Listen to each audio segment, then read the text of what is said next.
The snow had been falling for 3 hours straight when Marcus saw the figure on the side of Highway 53. It was past midnight, and the road through northern Minnesota stretched empty in both directions.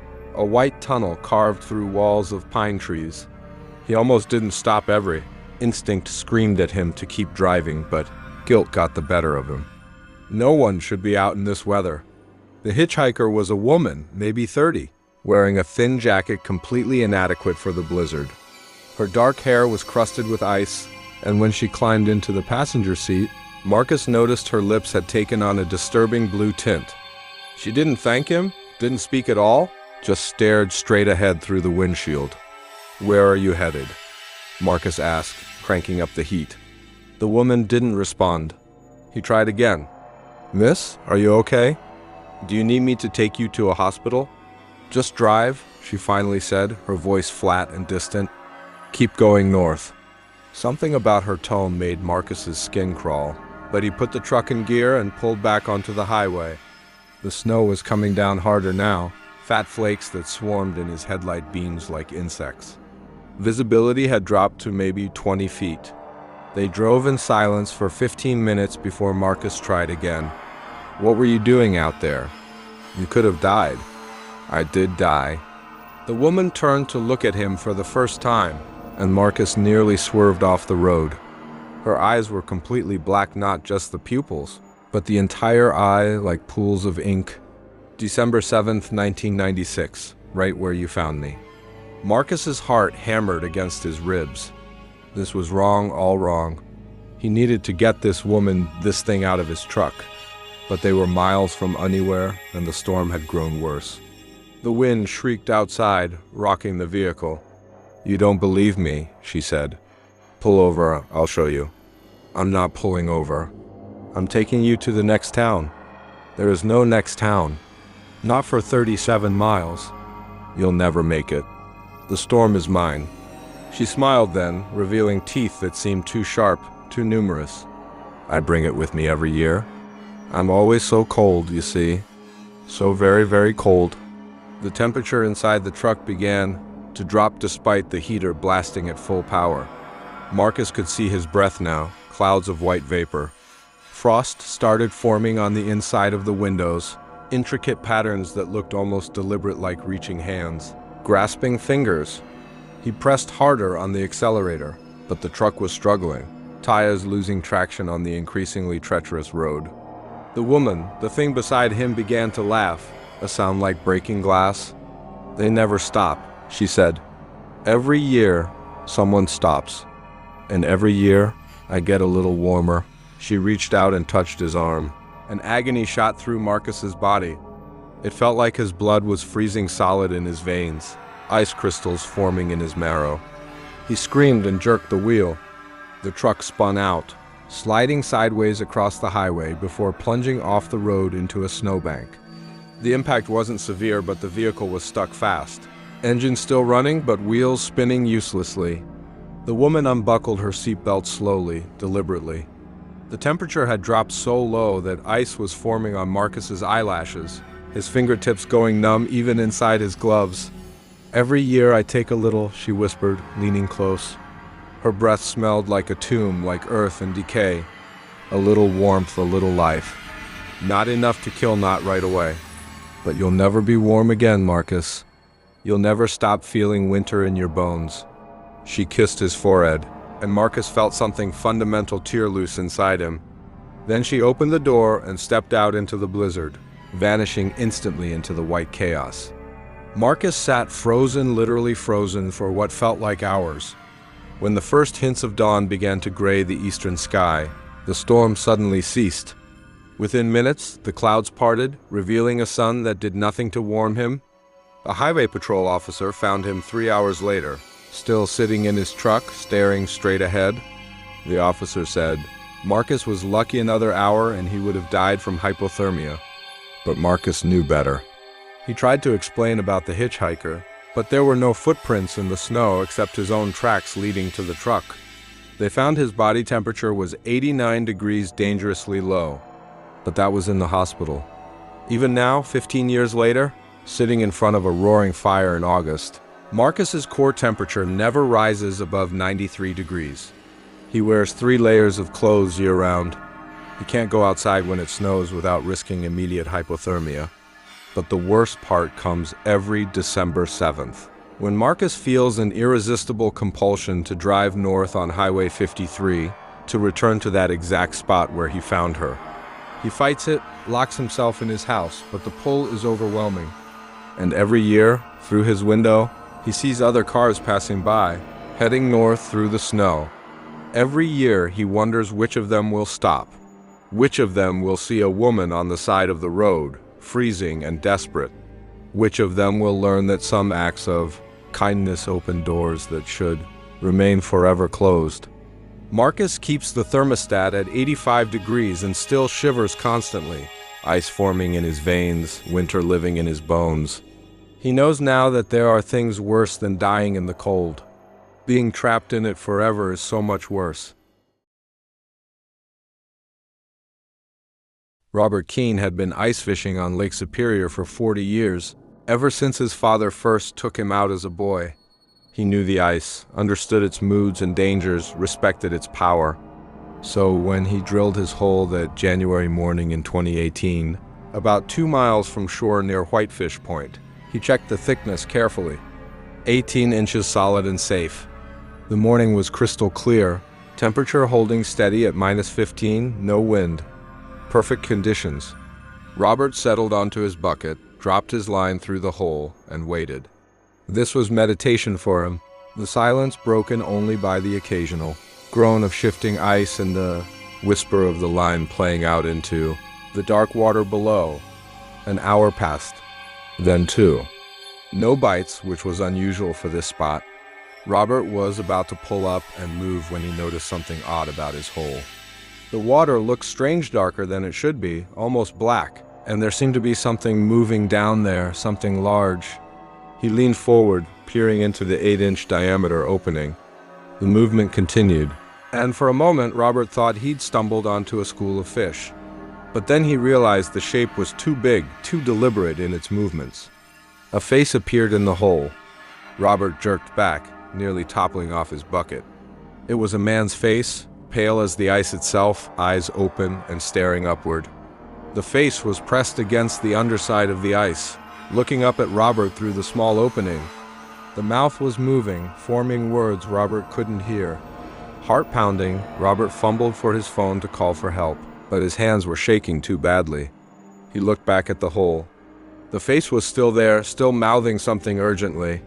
Then it moved aside, and another face appeared. Then another, and another. Robert scrambled backward, his fishing rod forgotten. Through the small circle of dark water, face after face appeared, each one pressing against the ice, each mouth moving in silent pleading. They were all men, all wearing what looked like old-fashioned work clothes, flannel shirts, wool sweaters, suspenders. Then Robert remembered the story. In December 1975, a crew of 12 men working on a salvage operation had gone through the ice not far from this spot. Their bodies were never recovered. The lake was too deep, the water too cold. The case had haunted the local community for decades, but that was 43 years ago. The faces multiplied, filling the small window of water. Now there were dozens of them, pushing and crowding against each other, all trying to reach the opening. Robert could see their hands now too, fingers clawing at the underside of the ice, trying to break through. One of them succeeded. A hand shot up through the hole, fingers spread wide, grasping at the air. The hand was white as bone, frost forming on the skin instantly in the bitter cold. Robert watched in horror as the fingers clenched, the entire arm pushing upward, followed by a shoulder, then the top of a head. The ice around the hole began to crack. Not just small fractures, but deep fissures that spread outward in a spiderweb pattern. Robert heard the sharp reports like rifle shots as the ice protested. He knew he should run, but his legs wouldn't respond. He could only watch as the man pulled himself. Halfway through the hole and impossibility, the opening was far too small for a human body. Yet somehow he was compressing himself, folding in ways that violated every law of physics. The man's face emerged fully. And Robert saw that while his features were recognizable as human, something was fundamentally wrong. The eyes were filmed over with white, like cataracts, and the skin had the waxy, translucent quality of something that had been underwater for far too long. The mouth opened, water streaming out, and spoke in a voice like grinding gravel. "Our turn. Our turn now. We've been down there so long. So long in the dark. So long in the cold." More hands emerged from the hole, then more arms. The ice cracked louder, the fissures spreading faster. Robert found his feet finally and began backing away, but the ice beneath him was compromised. With each step, he felt it flex and bow. The first man was almost entirely through the hole now, his body contorted impossibly. Behind him, others were following, pulling themselves up from the depths. They moved jerkily, like marionettes operated by an amateur puppeteer, but they were getting faster, more coordinated with each passing second. "We take turns," the first man said, his white eyes fixed on Robert. "All these years we've waited. One by one we come up. One by one we take someone down. Balance. The lake demands balance." Robert turned and ran. The ice beneath his feet groaned and cracked, but adrenaline pushed him forward. Behind him, he could hear them coming, the wet slap of waterlogged feet on ice, the creaking of frozen joints, the whisper of dozens of voices all speaking in unison. "Our turn.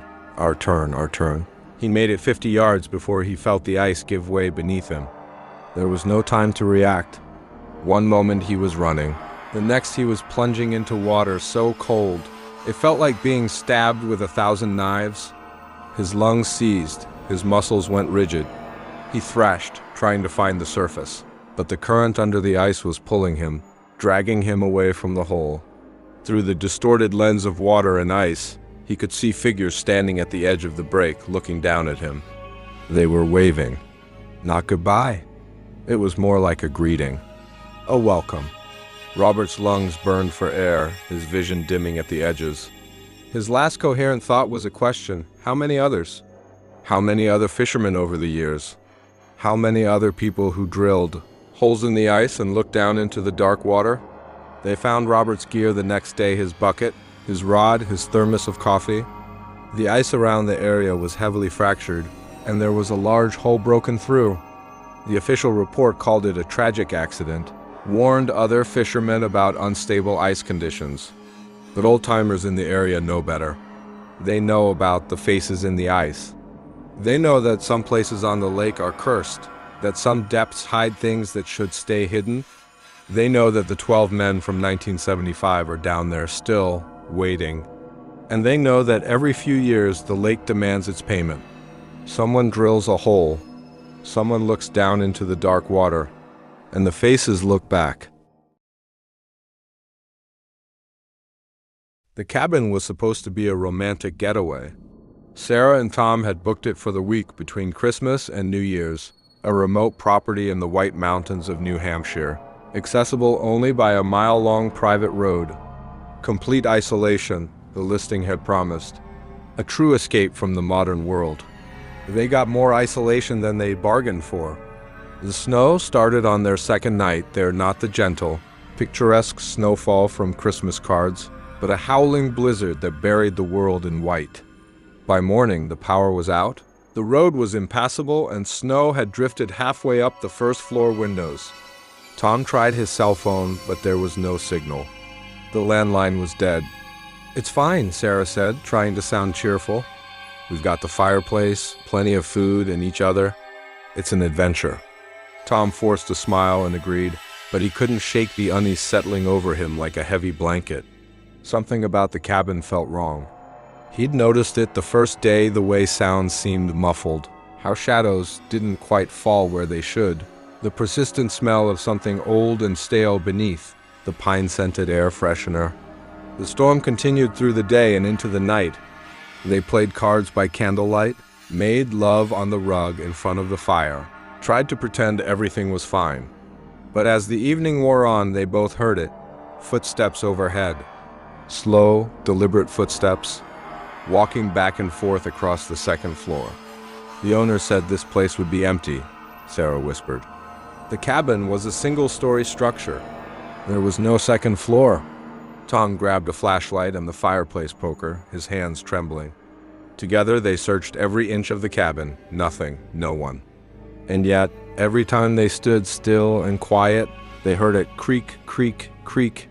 Footsteps where no footsteps should be. That night, Sarah woke to find Tom standing at the window, staring out at the storm. "Tom, come back to bed." "There are lights out there," he said flatly. "In the woods. Someone's out there." She joined him at the window.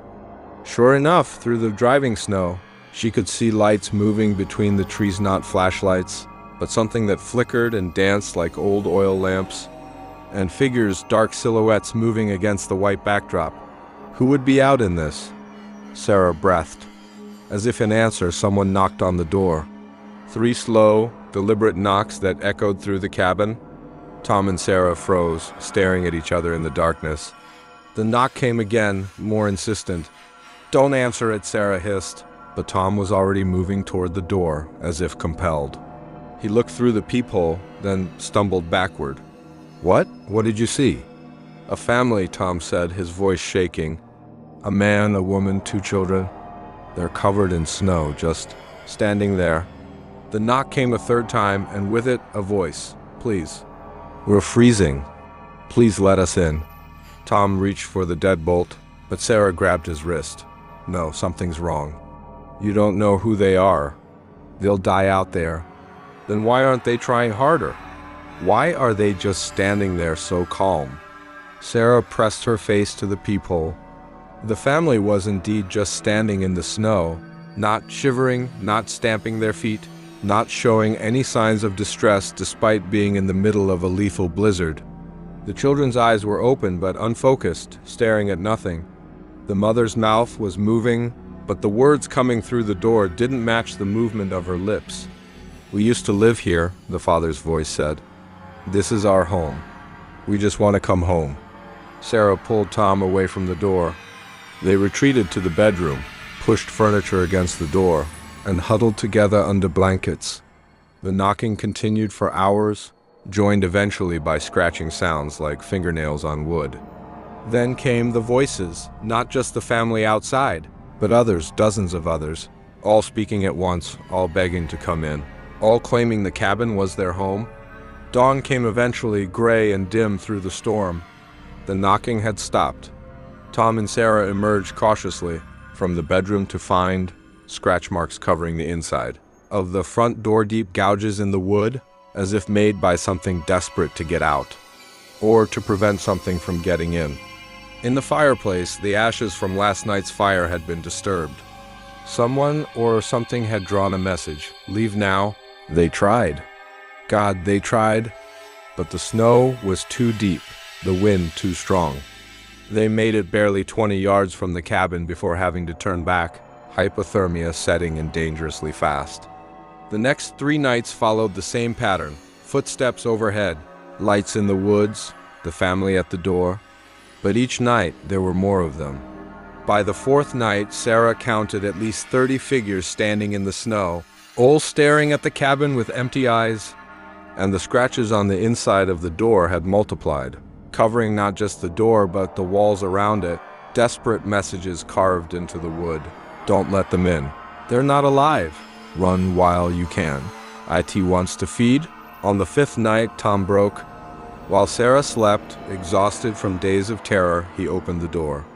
Sarah woke to find the cabin empty and the front door standing wide open. Snow blowing in. Tom's footprints led out into the storm. She screamed his name, but the wind tore the sound away. She could see lights in the woods, more than before, dozens of them, and among them she saw Tom. He was walking calmly into the forest, surrounded by the figures. He turned once to look back at her, and Sarah saw that his eyes had gone vacant and empty just like theirs. She slammed the door shut and locked it, sobbing. All through that night, Tom knocked on the door, his voice joining the chorus. "Please let me in. I'm so cold. This is my home. I just want to come home." The storm finally broke on the 7th day. A snowplow cleared the road. Emergency services found Sarah unconscious from dehydration and hypothermia, clutching a fireplace poker, the cabin door barricaded with every piece of furniture she could move.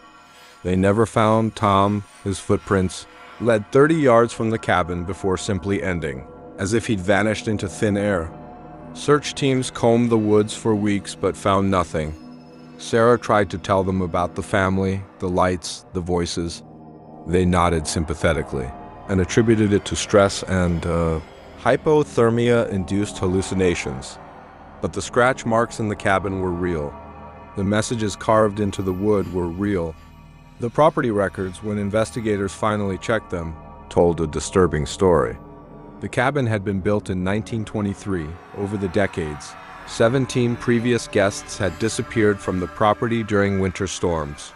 17 people who had simply vanished, their fates unknown, their bodies never recovered. The cabin has been demolished now, the property sold. But locals say that on stormy winter nights, you can still see lights moving through those woods. And sometimes late at night, they hear knocking on their doors. Slow, deliberate knocking, and voices begging to come in from the cold.